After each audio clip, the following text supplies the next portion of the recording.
We have changed the way that we have been eating over the course of the last year. Most of that was brought on by moving to a 2.5 acre homestead and growing most of our own food. And we have had to get creative with our space. And so I'm gonna show you some of those things today. That will give you some ideas if you are wanting to start buying in bulk but don't know how to do it with the space that you have.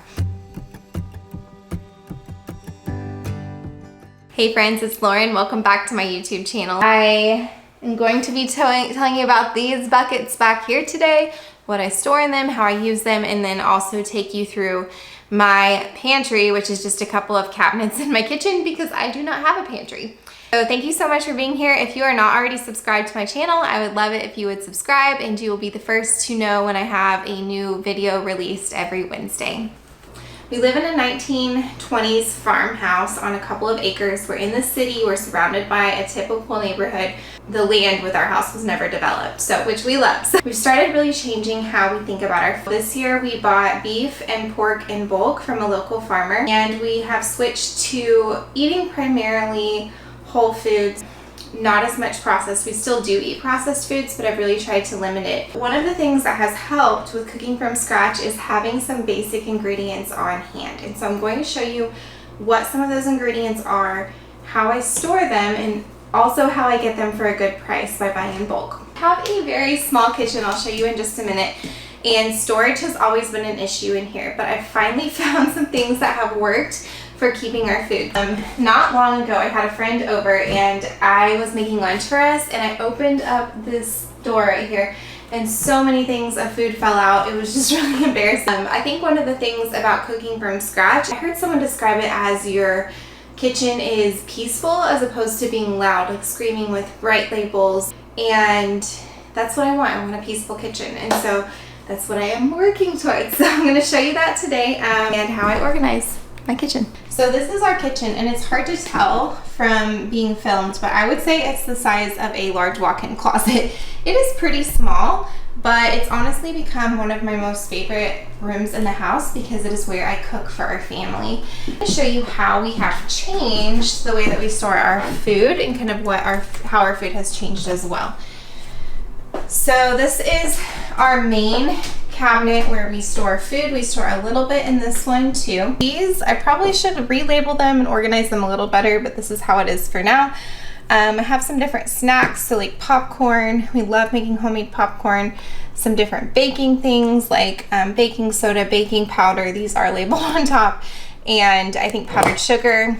I have some things that we add to smoothies like flax seeds and chia seeds. Here's some nuts. And then up here, similar things that I use regularly but don't need a huge bulk amount of. So we've got popcorn, nuts, cocoa powder. So those are some onions I dehydrated from my garden. And then I have some extras up there in extra glass containers. Now these are where I put some of my pre-packaged foods. It's really not super organized now, but what I love about the baskets is it kind of hides it and makes it look neat.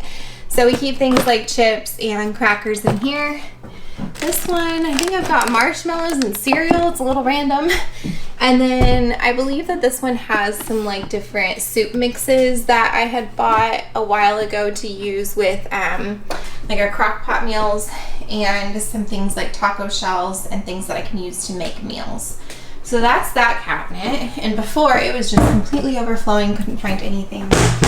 This cabinet is set up pretty similarly. I have my sourdough containers, and then I store my kids' dishes in here. It's a mess right now, but again, love how that hides it.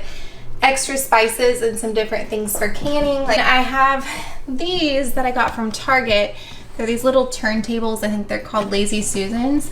And these make it so easy not only to find things, but also I know what's there, because before I would just stack them back in a line and I never knew what there was. And I think I found like 3 of the same things because I just didn't know what I had.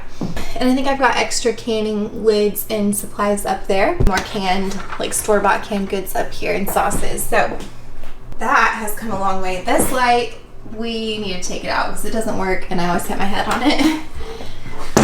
Fixer-uppers are a never-ending thing. So much better. So I used to have these jars over here. We used to have a microwave there, but we moved it. And when we started buying food in bulk, we needed a place to put it. So I have these really large 5-gallon food grade buckets that I keep in our cellar. If you don't have a cellar, you can keep them in a closet. You can keep them in a dark room. We keep them in our root cellar. Basement would work too. And these are ones that I use on a regular basis. So one of my goals with homesteading this year was to learn how to bake sourdough and also how to mill my own flour. When you mill your own flour, there are a lot of health benefits to it that are lost when you buy store-bought flour. It's also, so before I even learned about any of the health benefits, I wanted to find a way to store flour in bulk so that I could start making a lot of our bread products at home. And from the research I did, flour can be really hard to store in bulk because it does not stay fresh very long. It's susceptible to pests, and you can just have a lot of issues with moisture.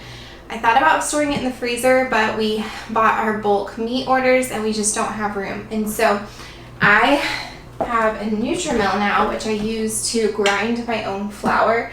It's the easiest kitchen gadget ever to use. I absolutely love it.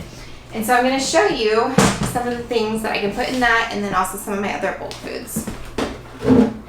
Okay, I did not know this until recently, but these are called wheat berries, and you use wheat berries to grind into flour. So this is soft white wheat, and I'll just show you a close-up. Looks like this. It smells pretty good. And soft white wheat is used to make pastries or things like pancakes, and so it's like a lighter, fluffier flour. Okay, over here, this is hard white wheat that you can use to make bread. It has a little bit of a nuttier flavor. This is what it looks like. It smells so good. I buy my bulk food from Azure Standard because I can buy large amounts of organic and non-GMO food for a really affordable price. So used for making bread.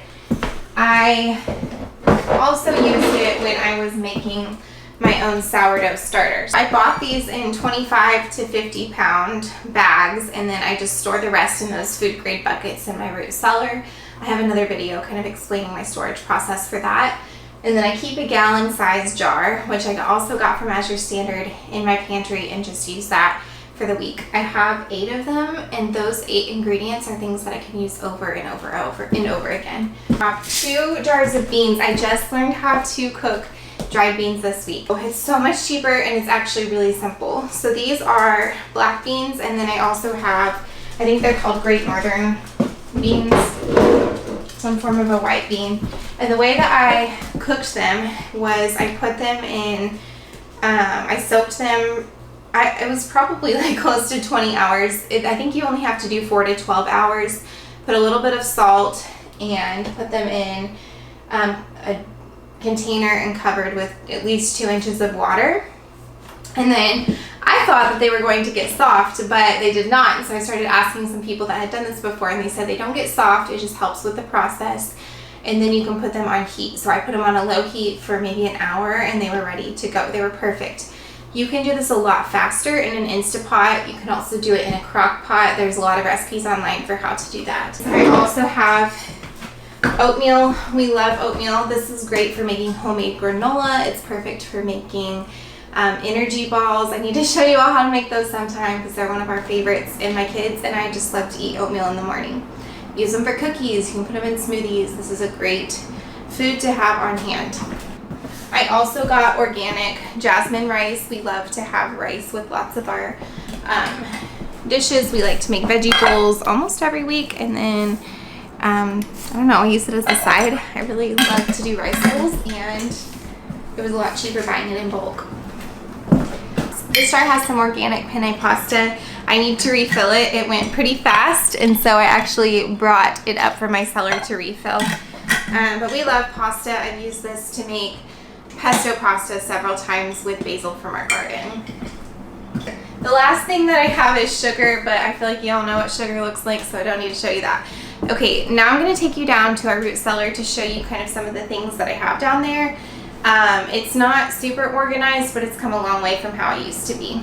Also, I'm like a little dressed up for the root cellar, but I'm going on a date with my husband tonight, so getting this done while I can. Okay, so here, there's Christmas decorations I need to take down, and then there's 3 of the buckets that I brought up to refill the rest of the containers. Okay, and then these are the creepy stairs leading to the cellar. Whew. It's kind of a mess down here. Super creepy. Okay, so we're gonna go back to this room. So this is where we store our bulk food. I have several more that need to come down, but like I told you, I'm refilling them. These are some canned goods that I have with food that I have canned, and then some of it are things that a friend gifted to me. Here are my potatoes. I am really hoping I don't have any mice issues with them. So far they look okay. This is where I store my 5-gallon food grade buckets, and then I do put them in Mylar bags, which you can see in the video at the end of this, and I have to reseal them with heat whenever I open them, so it's not super convenient, but it is easier than going to the store, in my opinion, and it also saves so much money buying in bulk.